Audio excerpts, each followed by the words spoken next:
Beard.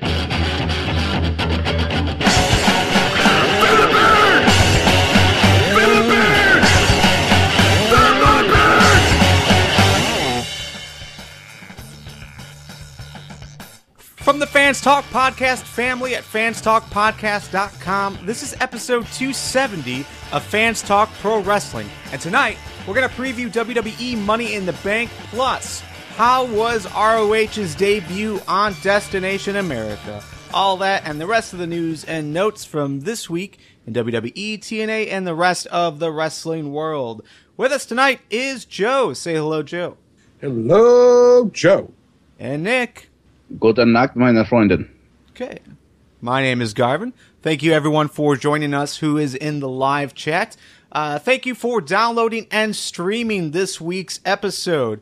You can help us out by going over to patreon.com/fans talk to help support the show. Just drop a few dollars our way each and every month and get access to early editions of our weekly podcast, as well as some other exclusive Patreon content. And definitely share the love on iTunes and anywhere else that you listen. So let's get right into it. WWE Money in the Bank is this weekend. Here's the card as it stands right now. We've got R-Truth versus King Barrett in the kickoff match. Ryback versus Big Show for the Intercontinental Championship. Nikki versus Paige for the Divas Championship. New Day versus the Primetime Players for the Tag Team Championships. Kevin Owens versus John Cena.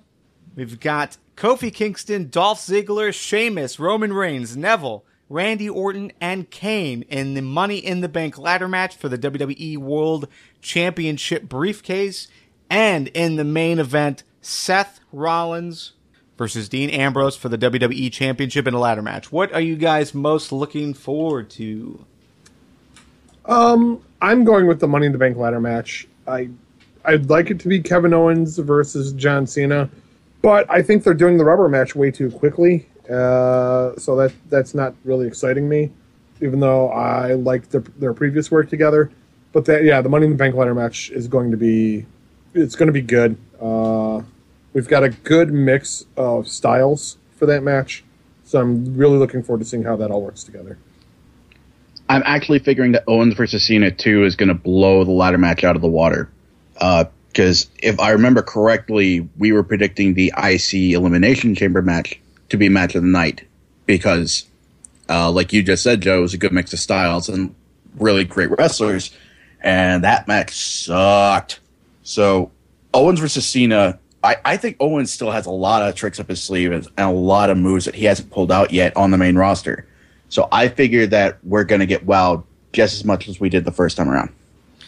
Yeah, and there are quite a few good matches on this card. Like like you guys said, Kevin Owens versus John Cena should be pretty good. The Money in the Bank ladder match is always one of the best matches of the night. Always has one of those top moments. Seth Rollins versus Dean Ambrose should be really good as well. Especially now that there is that, tension between the Authority and Seth Rollins. And then, of course, New Day versus the Primetime Players. New Day has been doing really well as of late. And the Primetime Players continue to impress me, at least. So, to see all of this all seems like it's going to be a mostly good card.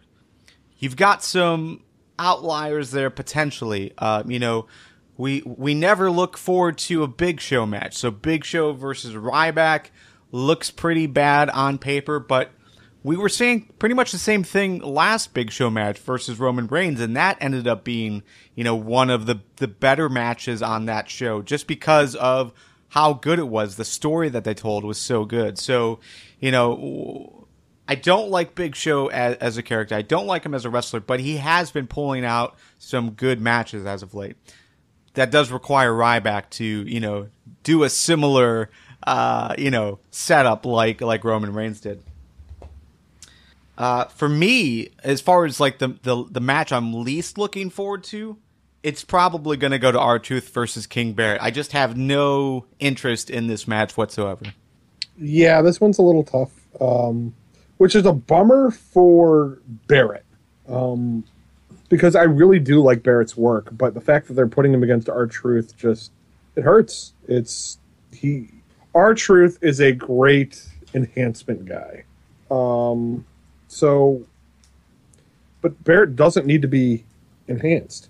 We don't need a guy like R-Truth involved. Like, there's no interest in R-Truth. Yeah, I mean... At this point, I think Barrett needs to be heavily enhanced because he is in a bad place right now.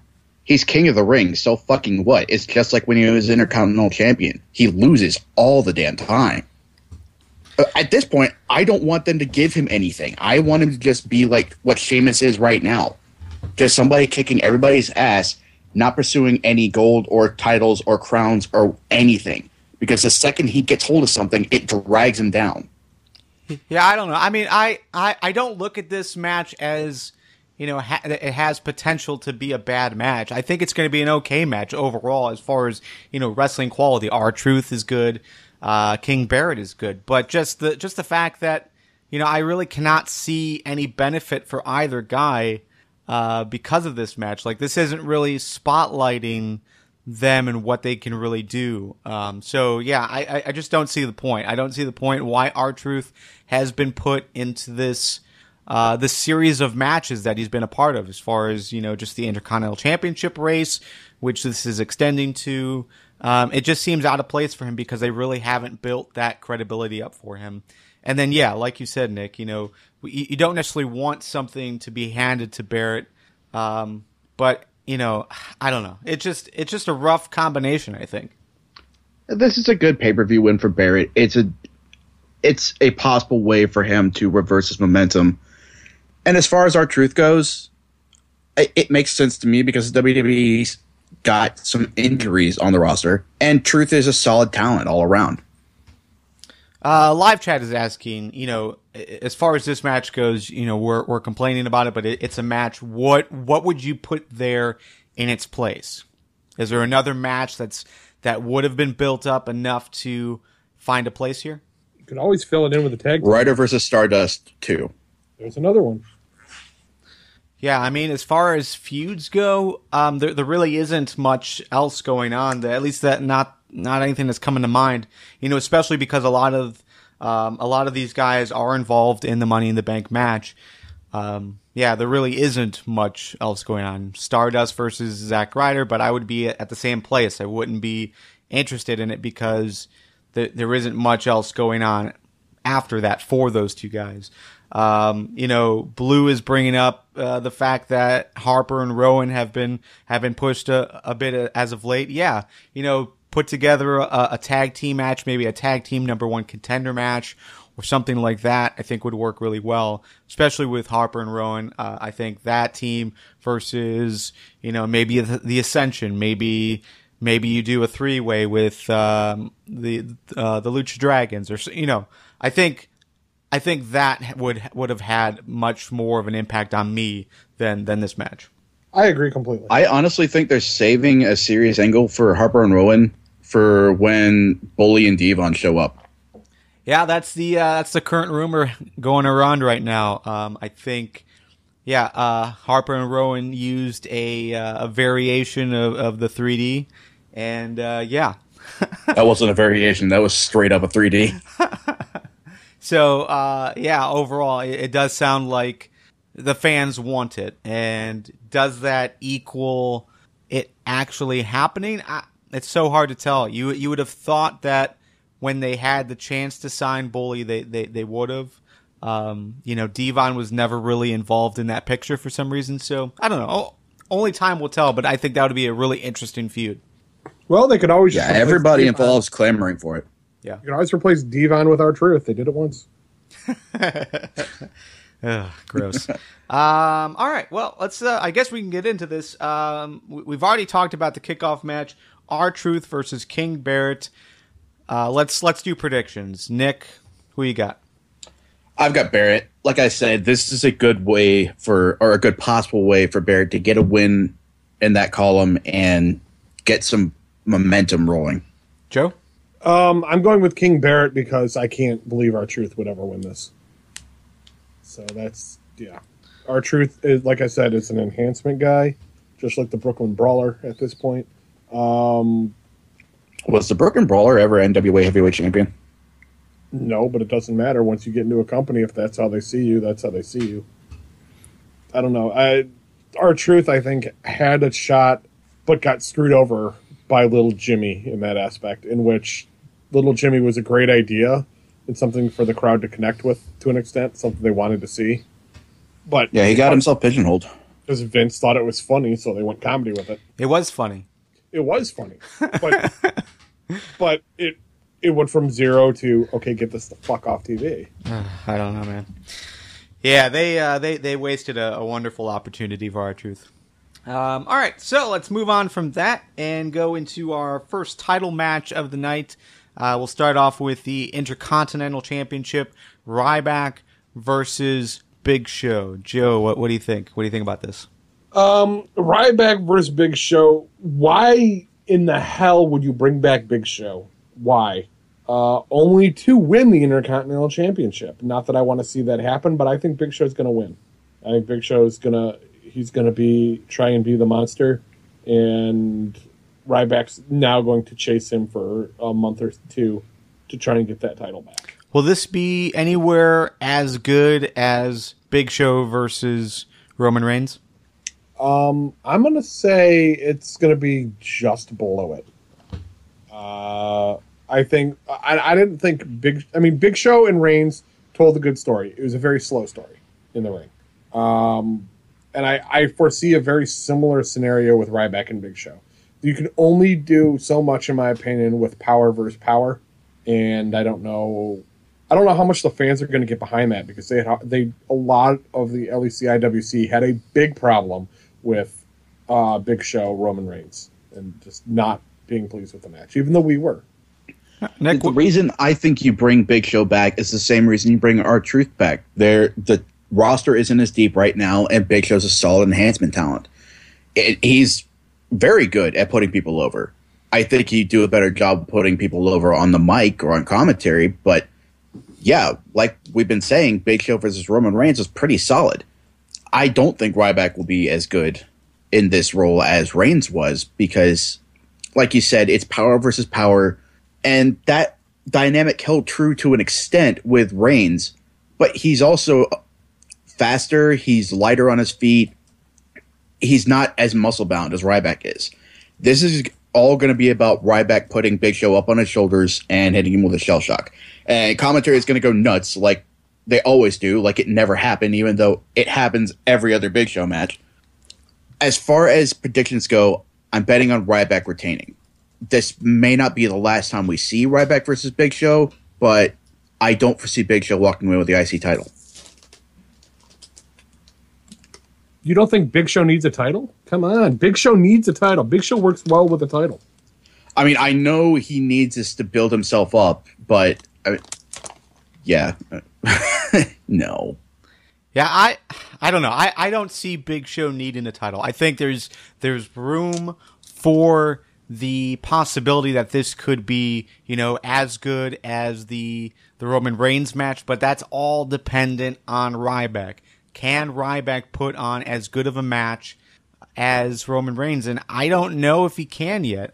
We really haven't seen as much as we need to be completely sold on Ryback. I believe in what Ryback has done.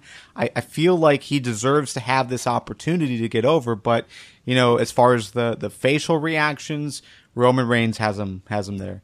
As far as just the way he carries himself in the ring, I think Roman Reigns has a little bit more swagger in him.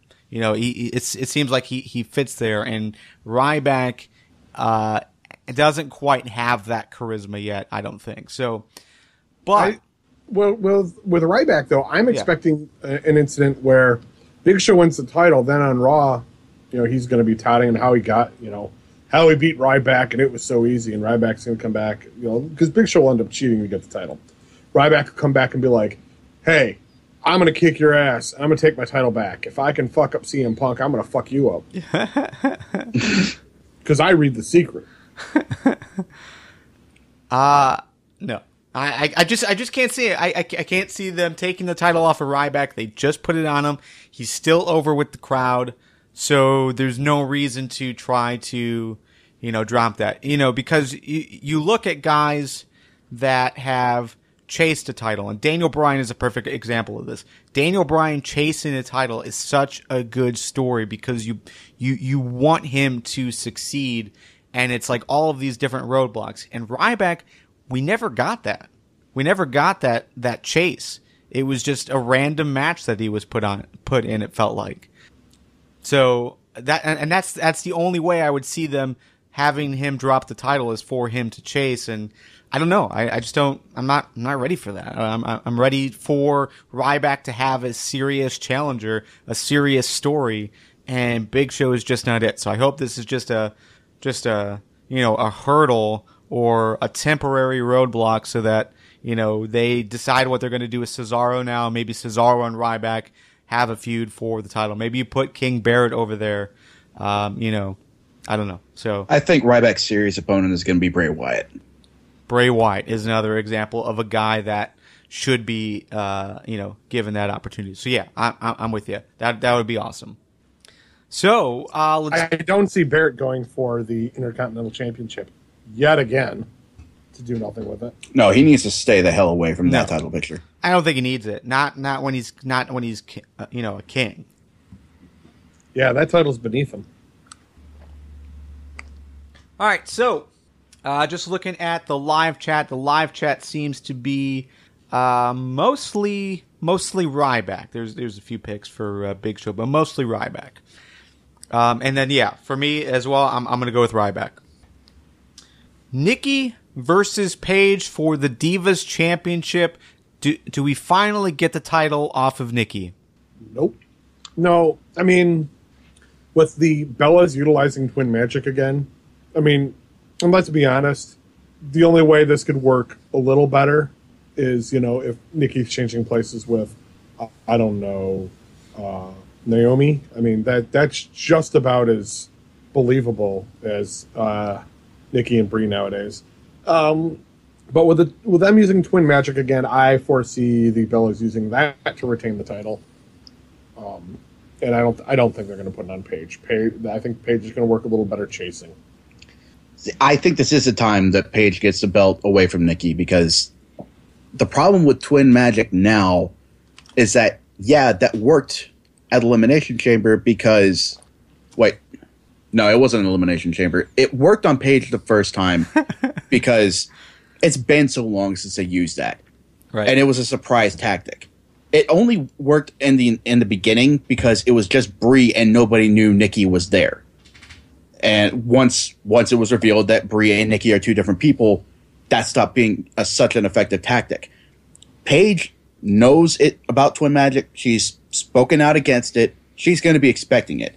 I doubt that's going to be what beats Paige. So with her being forewarned, I really doubt this comes out any other way than Paige winning the title. What about this idea from Beanbags in the live chat? He says Twin Magic gets Nikki DQ'd. Paige wins by DQ, so Nikki can retains the title. That's gross. No, it's going to be a decisive win one way or another. I don't see a DQ happening here. Yeah, I really hope that that they're not trying to do what we talked about last time when we're talking about, having Nikki drop the title. Would they keep the title on Nikki long enough so that she breaks AJ Lee's record? I think at the time that she only needed another 100 days or something like that. So now we're looking at maybe another 85 or something like that. So it's quite possible that they could go the distance. That's another 3 months with her holding title. It's definitely possible. And I wouldn't put it past the WWE to do that because of the bad blood with Punk, the lawsuit. I don't know, is the lawsuit still going on between the Doctor and Punk? And I have no idea. I'd imagine. Yeah. It hasn't really been talked about, but yeah. I'd imagine. So, with all that, and maybe she's in a way an innocent third party in this. I think they do it just to kind of take her off the record books. Yeah, and just looking at the upcoming schedule, we've got pretty much, let's see. So this is June, so Money in the Bank, Battleground, SummerSlam, Night of Champions. Night of Champions would be September 20th. So I think that is probably, if this is an accurate, guess, that's probably when she drops the title is in September, end of September. See, the problem that I have with this theory is that I can't believe that they're going to be holding off bringing up any more divas from NXT until Nikki's broken the record. And if you've got divas coming up from NXT, if you got Charlotte, Sasha Banks, or Becky Lynch coming up, they can't go up against Nikki. I don't think she would know what to do with them. It would have to be Paige in my mind. You could always bring up Eva Marie. Okay, she's already up. All I know, the only time I see her is when she's wandering around in NXT and the crowd boos her, which is wonderful. No, when she came out for that interview, that was bullshit. That was the one time I think the NXT audience is way out of line. It's obvious from watching her training videos that she's really putting an effort into this. And to just boo her nonstop for that maybe 2-minute interview and just yell, "You can't wrestle" at her. Well, she can't. I think that was incredibly unfair. But how many of those people actually know she's training? Yeah, well, it's a prove me wrong thing, They're us. I mean, they're the ones that know the backstage stuff. They were the ones. I saw one video when Sami Zayn she has came not out. proven to me that she can actually wrestle. She hit I saw her hit a suicide dive. That's all I've seen. But you know that she's putting the effort in. Oh, totally. But in one dive. That's all I know. But again, it's a prove me wrong scenario right now. She can be working out. I mean, everyone on NXT is training to be a wrestler or a better wrestler. But until they can prove that they belong out there, she doesn't deserve or has earned any kind of reason for people to cheer her just because she's training with Brian Kendrick. No, but she hasn't had an opportunity to prove herself yet, and yet she's getting booed. She's getting "you can't wrestle." Nobody else gets that kind of treatment. Not even the rankest of newbies. Because not even Blue Pants, who, according to the WWE, isn't good enough to get a name. Except Blue Pants didn't debut in NXT in an on mic segment. Blue Pants didn't go to the main roster and totally fuck up entire matches. That's not her fault. She was. What do you mean that's not her? That is not Eva Marie's fault. Like, that's creative. That's on booking. Yeah. If they didn't give her the opportunity to train properly, that's on them, not on her.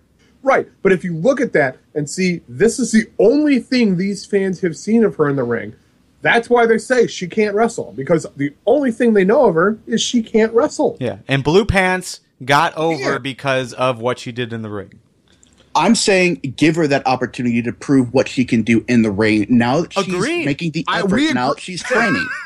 We're not arguing that we want her to get this chance. Yeah. What we're actually arguing is how pissed you are about that people booed her because the only data point they have is the fucked up matches she did on Raw. Yeah. I'm annoyed at the audience that they're judging her based on when she actually debuted in the company, not now. Because they don't have anything to show for it outside of a quick video on YouTube.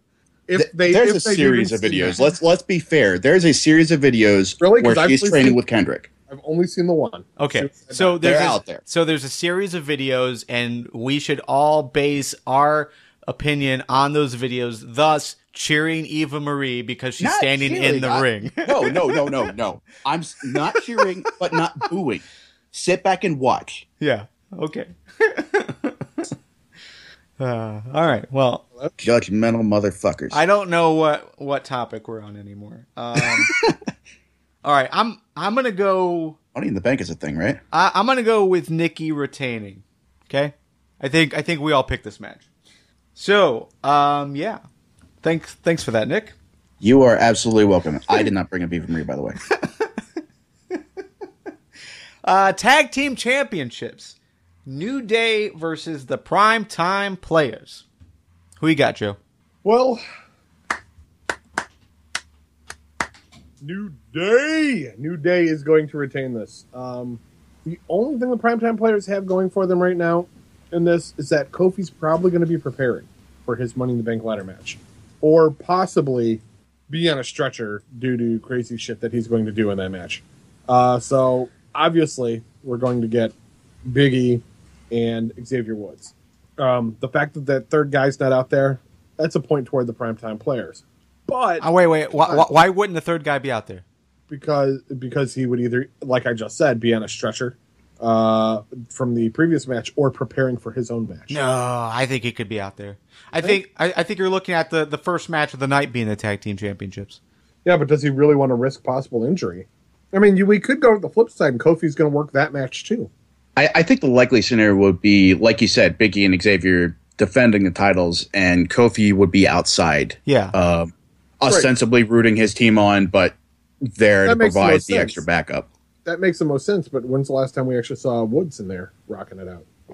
It's been a while. Elimination Chamber. No, he was in the match. Yeah, all three of them were. Oh, right, yeah, okay.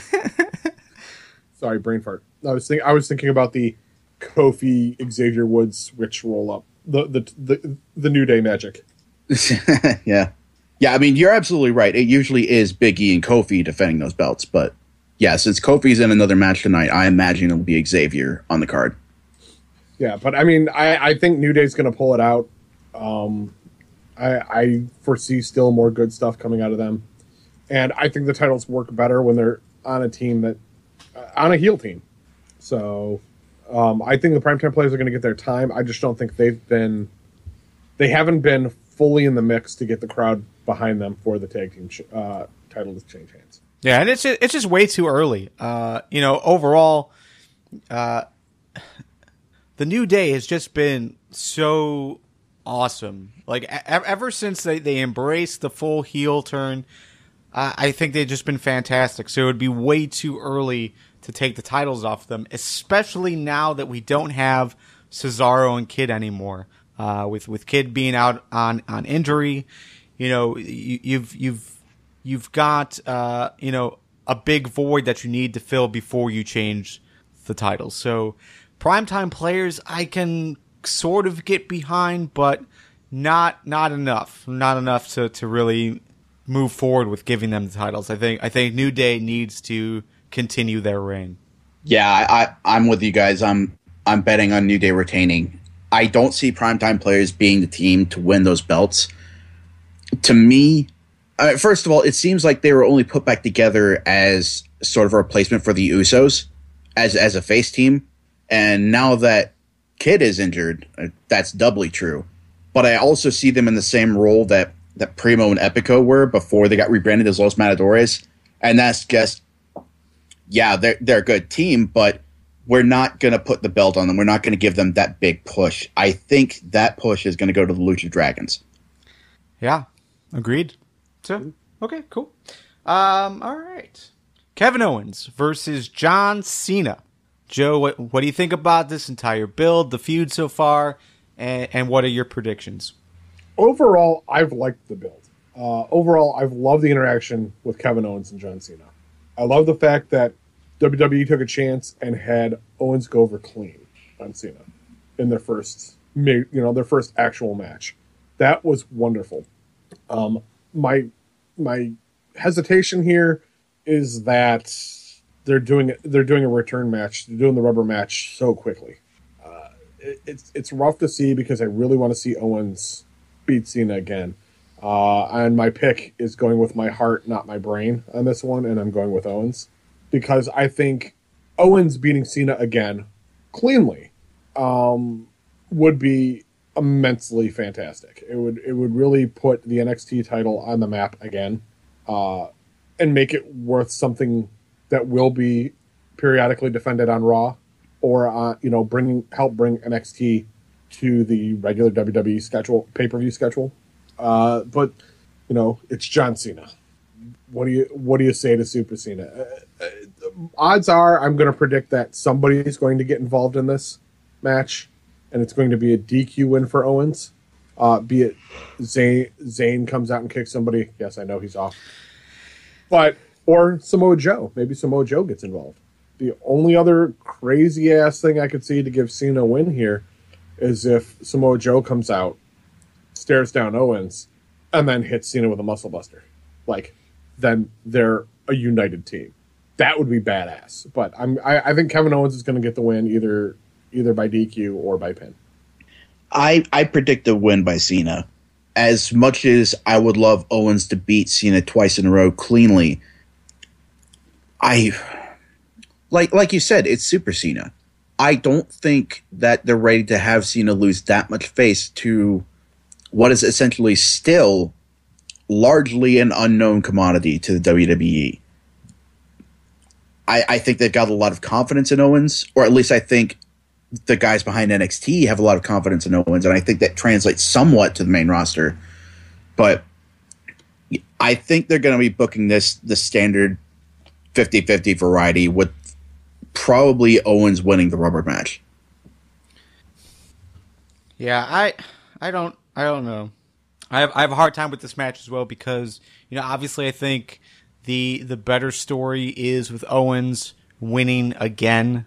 Historically, though, that's not going to happen. Just because we saw Cena get over on Rusev, and we've seen Cena, anytime Cena's lost, he seemingly is always winning that return match, that rubber match. So, yeah, man, I want Owens to win. I see Cena winning, but by far, this is the most entertaining thing happening in WWE right now.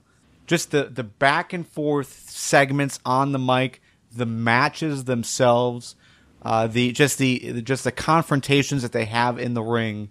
It's just fantastic. I want more of this. I think what we're witnessing right now is the best John Cena that we've seen in a long time. The booking is excellent, outside of the unnecessary wins at times, but still, just the way the matches are being told, I think, is awesome. And yeah, Kevin Owens by far is the future star. So I'm hoping we continue to see more of this, and I'm hoping this is, his path to get onto the main roster because, I think he's needed. I think a guy like this is needed on the main roster, especially as we head into SummerSlam and the rest of the year. Okay. I'm just looking over the live chat, and the live chat seems to be mostly on the Cena side. No, I'm sorry, on the Kevin Owens side. Yeah, that's surprising. Okay, cool. So, moving on from that is the Money in the Bank ladder match for the WWE Championship briefcase. Last year, we saw Seth Rollins win. Who is going to win this year? We've got Kofi Kingston, Dolph Ziggler, Sheamus, Roman Reigns, Neville, Randy Orton, and Kane. Joe, who you got? Well, what I find interesting about this match is that out of it's only 7 guys? I thought there were 8. 7. Could potentially be an 8th added on SmackDown, but... Okay. Yeah, there is always that possibility. Out of the 7 guys in there, well, I guess it's over half now, have previously won a Money in the Bank briefcase. Sheamus did, yeah, because Sheamus cashed in, I think, on Cena at some point. So, you've got Ziggler, Sheamus, Orton, and Kane. I don't think any of those guys are going to win. I'm going with Roman Reigns. Why? Because, man, for all the fans who want to see a Shield 3-way, this is the way you set it up. It's between this and the Rumble. And if you do it for the Rumble, if you do it at the Rumble instead of Money in the Bank, I mean, you have the option of doing the blow-off match at WrestleMania. But no, I foresee something happening and having it at SummerSlam. Summerfest. No, SummerSlam could be a great time to have Rollins versus Ambrose versus Reigns, and I think Reigns is going to get a shot. Whether or not he's actually going to cash in and win is a whole nother story, but I definitely see him winning. It's not going to be Orton. It's not going to be Kane. It's not going to be Ziggler. It's not going to be Sheamus. Kofi Kingston, I don't think it would work necessarily yet. Although, as a general fan of Kofi for years, I think that it would be really cool to see him win. And I think it's too early for Neville. So, yeah, I definitely agree with the general reasoning there. I'm pretty sure Roman is going to walk away with the case here. However, I see that triple threat match with the Shield happening probably a Battleground, because I've got it in the back of my mind that the latest rumors that I've read are that Brock Lesnar's first match back is going to be at SummerSlam. And I don't think they would want both that and the Shield match to overlap one another. I think they want those to be the two distinct moments. And, I mean, you got to give people a reason to tune in and watch Battleground, so a Shield match would be the perfect way to do that. Okay, real quick, just a quick correction. The match itself only has 3 Money in the Bank winners. Sheamus is not a winner. So it must have been Dolph, Orton. Did Kane win? Kane won. Yeah. Yes, Kane won at Money in the Bank one year. He saved Rey Mysterio from getting a beatdown, carried him to the back or helped him to the back. No, he chased somebody to the back and then ran out again with the briefcase and cashed in and won. Yeah, those were the 3 named last night on Raw. All right, so Sheamus must not have won. However, there's also 4 former world champions. So, yeah, I mean, it is a star-packed Money in the Bank as far as people who have been up there, as far as Money in the Bank matches, winners, as well as world champions. So, yeah, overall, there's a lot of talent in the ring. The rumor that I've been hearing, Nick, is that Brock Lesnar's first match is actually going to be on the Japan Super Show, which is next week or in 2 weeks or something like that. I heard he was going to be showing up then, but... And who's he facing? In Japan or at SummerSlam? At Japan.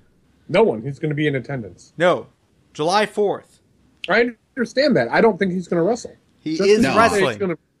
They said he's going to be there. It didn't say he's going to wrestle. Everything that I have heard suggests that it's going to be Brock Lesnar versus Kofi Kingston in Japan. Suggests. What? Beanbag says it. Yeah, it's on the card. I have not seen the full card, but everything that I have read has said that it's Kofi Kingston versus Brock Lesnar in Japan. Look it up. Let me know. Let me know if I'm wrong, but that's what I've seen. And that was as recently as this morning. Looking for something not from WrestleZone. Oh, wait. Go ahead. All right. From Social Suplex. Let's load this up. According to F4WOnline.com, the elite card is Lucha Dragons versus Los Matadores, Nikki versus Paige versus Naomi for the Divas title, The New Day versus Team Uppercat. Well, you know. This is as of 5 days ago. Card subject to change. Yeah. Jericho versus Neville, Owens versus Balor, Lesnar versus Kingston. Yep. I'm calling shenanigans. That did they reprint that from WrestleZone? They said according to F4W Online, so I'm assuming they pulled it from somewhere on there. So now F4W Online copied it from WrestleZone. Now, there's no link back to an actual article or anything. There never is. Come on, be real. Well, that makes me think that they're taking this from something Meltzer said on his podcast, like just him thinking out loud. Okay. Well, here's the deal. I'm going to believe this story. And I'm going to say on the July 4th Supercard in Japan, Brock Lesnar versus Kofi Kingston, and it's because Brock Lesnar wants it to be known that he deserves a rematch. So he takes out the guy who has a title shot. Think it makes sense. Kofi Kingston wins Money in the Bank. I don't see a world where that does make sense. Hey, I'm gonna do a gamble here. I'm gonna go with Kofi Kingston winning, and Brock Lesnar fights him in Japan because of it. So, all right, cool. That's where we're gonna end it.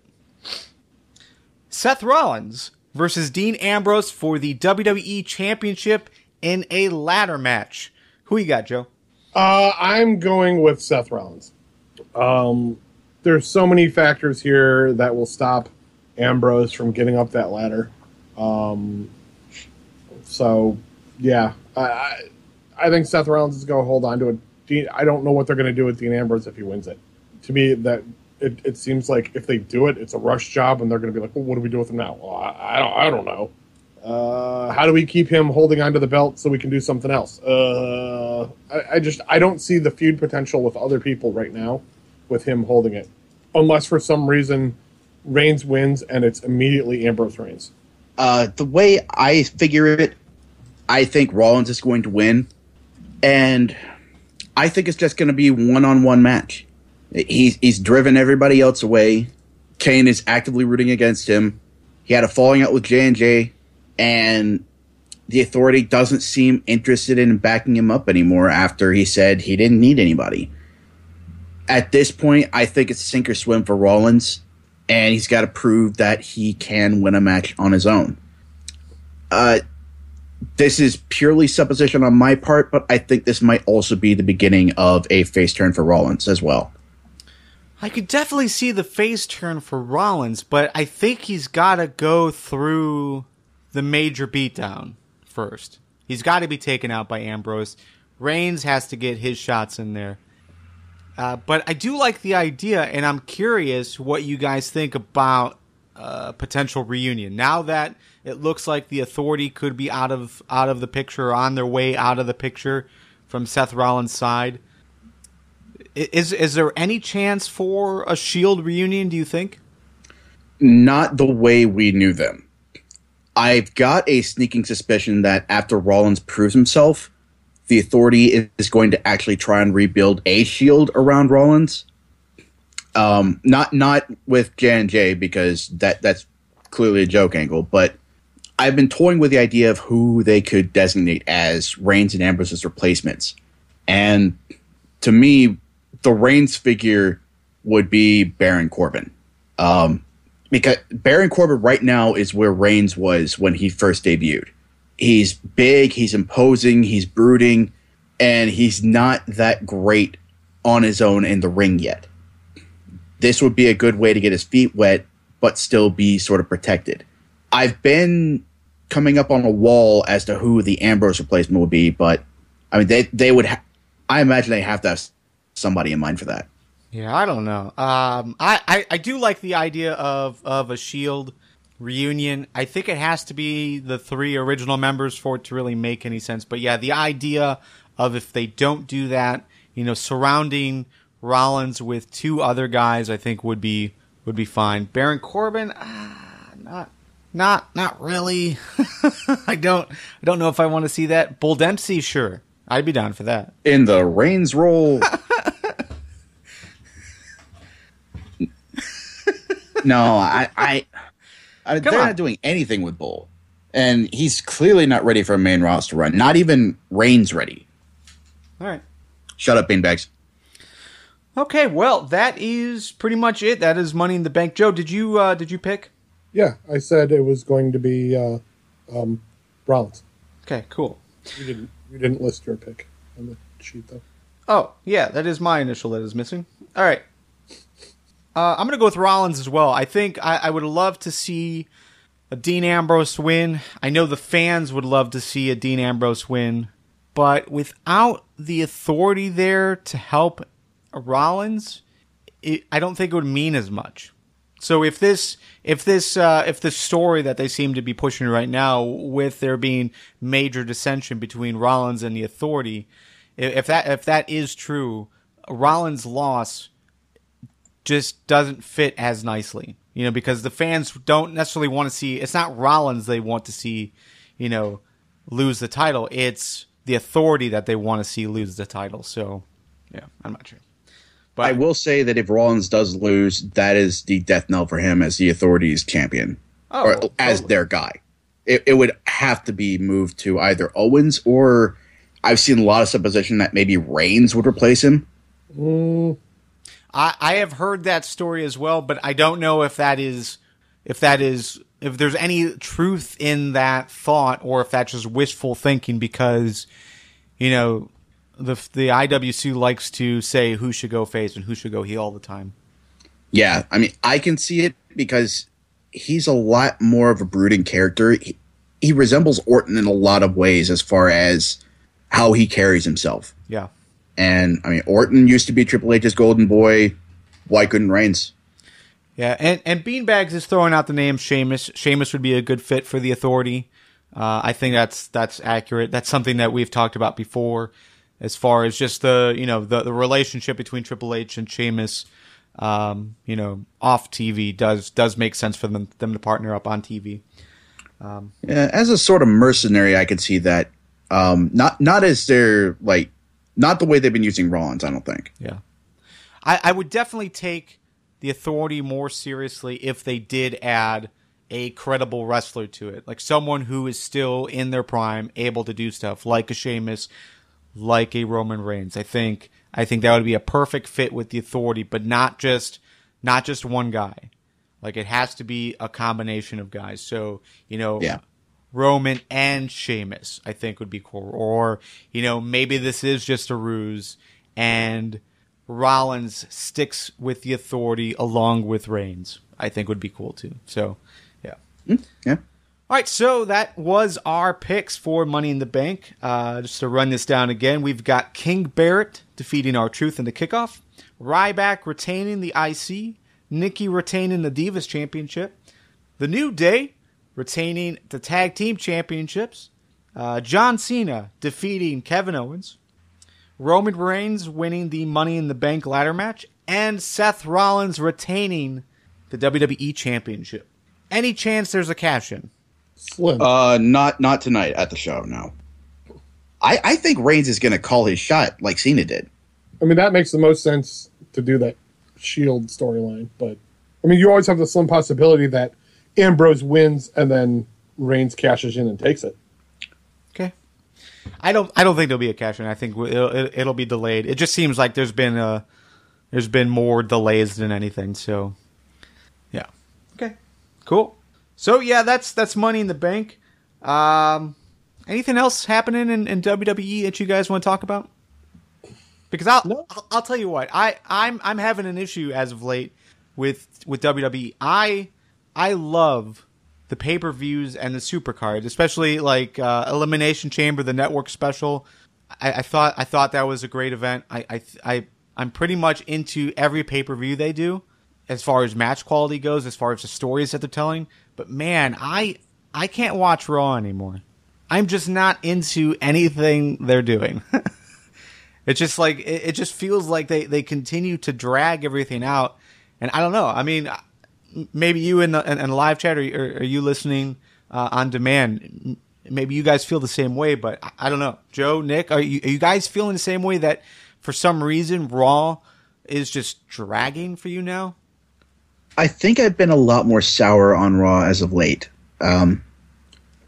I look back at my tweets as I'm watching, and a lot of it is more negative than not.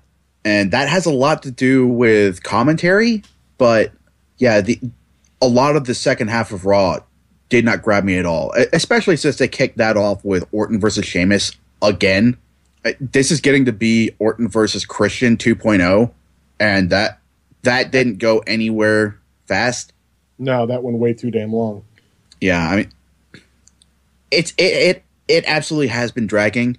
The saving graces there are tag team action, Owens versus Cena, and I especially like that they had a NXT title defense on Raw for the first time. So I think there's a reason to still watch, but I'm definitely questioning more often now why I'm not watching this on mute, because I am so sick of JBL talking over everybody, yelling out random shit before a commercial break, just opening his mouth in general. I I haven't been a fan of that man for a long time, and he's just getting on my nerves more and more. I can't stand that man. Yeah, I don't know. I can't really put it on one single person or one single story. The 3-hour thing for sure is something that bothers me. That's being talked about in the live chat. Blue Hector and Nay both are saying, yeah, the 3-hour, that's just way too long. The other thing that really bothers me is that it's just the same thing, like over and over and over again. We never really get to see a lot of new characters. I mean, look at Neville. They brought Neville in, and that was amazing. That was great. And then Neville faced off against Cena, and that was great. But this was like the 4th time that Neville faced Cena, or that Neville came out for that title shot. It's just so overdone. Like, there's got to be more people on the roster, and when you compare this to what they're doing in NXT or what they're doing in Lucha Underground, I think what I really like the most is that you never really get to see the same characters every single week. There's always like a week off, or you get 2 consecutive weeks with like Pentagon Jr., and then he's off TV for 2 or 3 weeks, and then he's brought back. So it means a little bit more for the stories, and you can get attached to way more wrestlers who do have the opportunity to get over because they're not on TV every week. I don't know. I think that's part of it. I think that's why I like Lucha Underground as much, because it's not the same long, continuous story told each week and retold each week. It's 1 or 2 weeks, and then you get a break, and then you get to see something else, and then NXT is the same way. I can't believe I'm saying this about the WWE, but I think a lot of that, what you just said, comes down to roster depth, which the WWE just doesn't have right now on the main roster. Between injuries, or mostly injuries, you don't have a lot of people going after Cena for the U.S. title, which, despite what Cena's doing with it, is still the lowest title on the totem pole. I think the WWE's in a spot where they need to start speeding up the rate at which they bring guys up, and clearly they've been doing that recently because Sami Zayn challenged for the U.S. title. Kevin Owens is pretty much there full time now. But yeah, in order to achieve that same sort of cycle that NXT has, they do need to start bringing up more guys from NXT. I don't think they can do what Lucha Underground is doing, because not only does Lucha Underground have AAA's roster to draw from, which is fucking massive, but they've also got the West Coast indie scene to draw from. So they've got pretty much unlimited roster space right now. The WWE can augment that some with NXT, but yeah. All right. Well, I think we can move on from WWE. Let's talk just a few minutes on ROH. Nick, I know you watched at least part of it. I watched ROH this week just to get reacquainted with it. Obviously, ROH debuted on Destination America. There was a huge deal made out of this over the internet. I think a lot of people were excited about the possibility of seeing ROH, especially those in the New York markets or in your market, Nick, my market, Joe's market, like where we didn't have the ability to watch Sinclair. So, what was your impression? I'll just be blunt. This was a shitty debut. They didn't have a lot of the marquee talent that they have on the roster. They weren't there on the show. You had Jay Briscoe, who is the World Heavyweight Championship for ROH, and you had him in tag team action with his brother. And initially, the main event was supposed to involve Jay Lethal, who is the television champion. But Jay Lethal had Truth Martini pull some strings and get him out of that main event. And so the Briscoe brothers wound up facing 2 jobbers. I can't even remember one guy's name. The other guy was Donovan Dijak, who's, I think, is fairly new to the company. And at that point, I couldn't bring myself to care. I like the Briscoe brothers, but I want to see them wrestle people who I know could put on a good match. Somebody like Red Dragon, somebody like The Addiction, somebody like the Young Bucks. The opening match I thought was good. I'm a big fan of Kushida. I don't know Will Ferrara, and he didn't really give me much reason to expect more out of him with this match. But again, I'm a Kushida fan. I thought he did extremely well. So that was a good opening match. It went downhill from there for me because I'm not a fan of Silas Young. I think that Last Real Man or Last of a Dying Breed gimmick is way overplayed in wrestling. I think that gimmick itself needs to go ahead and die off. And Watanabe, his opponent, I think he's a solid worker, but he's from New Japan, and I think there's just a lot more talent that's better. So I guess on its own, it was an okay show, but this was not a good hook for new viewers. Now, I will say the episode we're getting tomorrow, that would have been a great debut, I think, because we're getting the Kingdom versus Bullet Club. Mike Bennett, Matt Taven, Adam Cole versus AJ Styles and the Young Bucks. Plus, we're getting a tag title match between Red Dragon and the Addiction. I'm absolutely looking forward to that. I just think ROH picked a really bad show to debut with. Real quick, what about this tag team?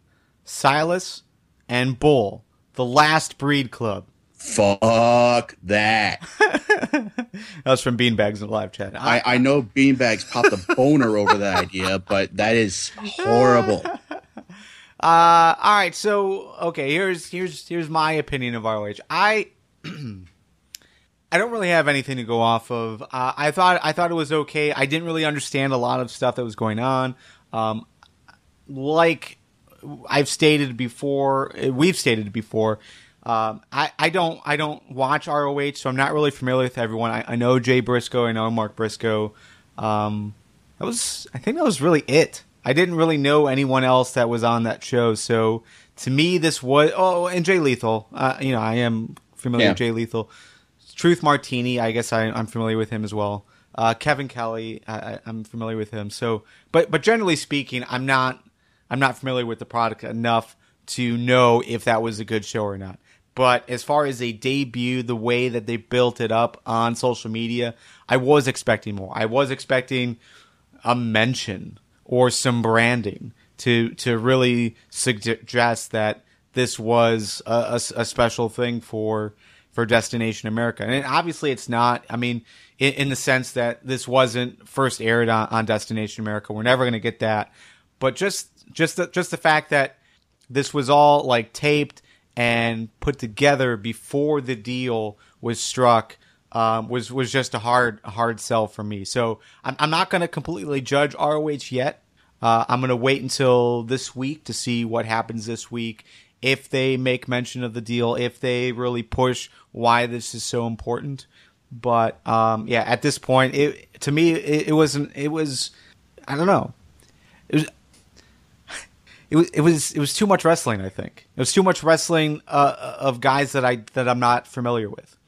So like I don't get the stories, and there really was no segments. I think we had the opening segment with the Briscoes, like right before we led into the main show. I thought that was a great promo by them. Mm-hmm. But the rest of it was just matches. So like to me, I do like that break in between matches where you get to hear people talk, you get to hear people tell their stories vocally, and we didn't get that this week. So yeah, and I forgot to mention the Moose match. I was actually looking forward to that. I have never seen Moose wrestle, and I'm a fan of BJ Whitmer as a worker, so I was definitely looking forward to that. And then they pulled the bait and switch and pulled Colby Carino out from the ranks and threw him in there to be fed to the wolves. Well, to the Moose. What? Yeah. For one thing, Steve Carino, who I have no idea if Steve and Colby are actually related, but just watching that show, I have to assume they're not, because Steve sounded absolutely uninterested in what was going on there.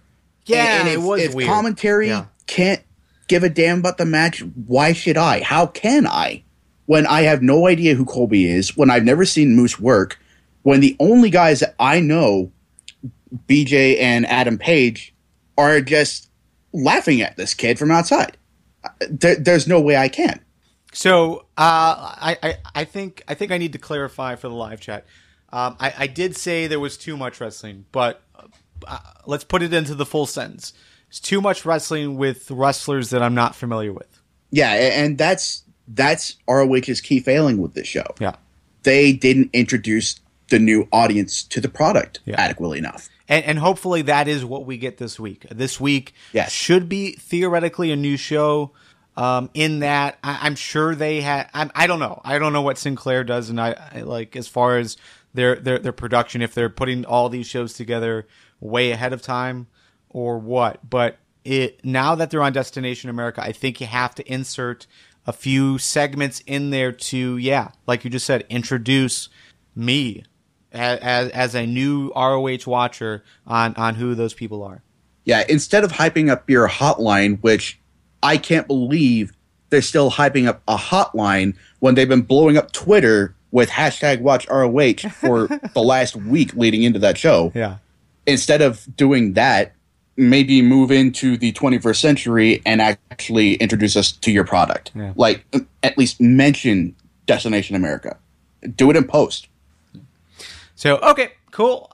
So yeah, I think we gotta wait a couple weeks. Whenever I watch a new TV series, I always give it 3 episodes before I make my decision on what I'm going to do. If I'm going to keep watching or if I'm going to just turn it off. So let's give it another 2 episodes and see where it falls. And then we'll ask you what you would like us to do. If you think this is something that we should keep watching and cover on the main FTPW show, or if we should, put it on its own series, or maybe move to an extras or whatever. There's plenty of options, but let's give it another 2 weeks before we finally decide.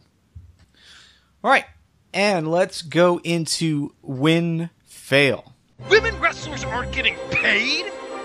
Why do you do a job? Here's your win You do any job, and fail is to fucking get paid! of the week. First, quick fail to Joe. Joe had to leave. Had a last-minute schedule change, so that's why you don't hear him anymore. So, fail to Joe. Nick, what was your fail of the week? I'll say it again. My fail was ROH's debut on Destination America. Could have been handled a lot better. Maybe even put it off to this week.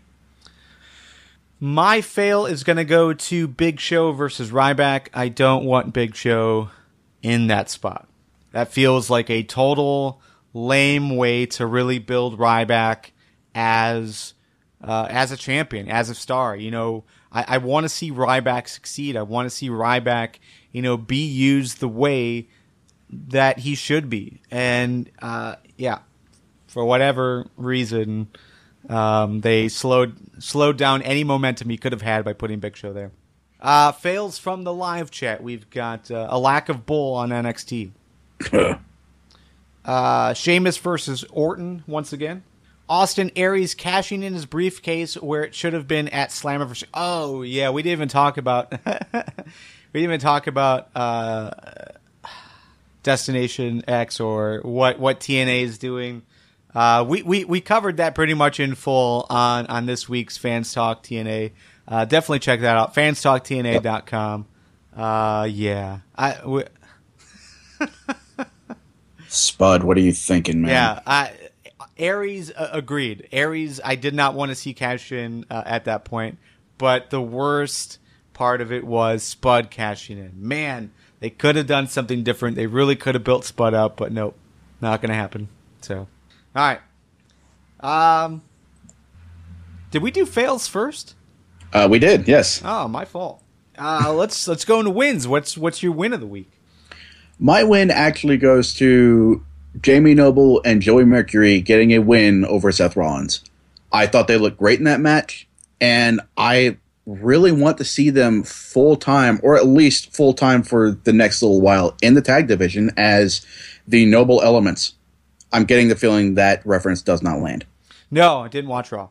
Or with whatever you just said. No, I mean, Noble and Mercury. Mercury is an element on the periodic table, the Noble Elements. Oh. Okay. My win of the week is just going to go to Kevin Owens in general. His work in NXT, his work in on the main roster, both Raw and SmackDown, I think has just been great. I did watch Owens versus Neville on Raw this week, and yeah, it's just the dude has it. The dude is great. I really hope that they continue this monstrous rise for him. So yeah, cool stuff. Wins from the live chat. We've got the tease of Dudley's versus Harper and Rowan.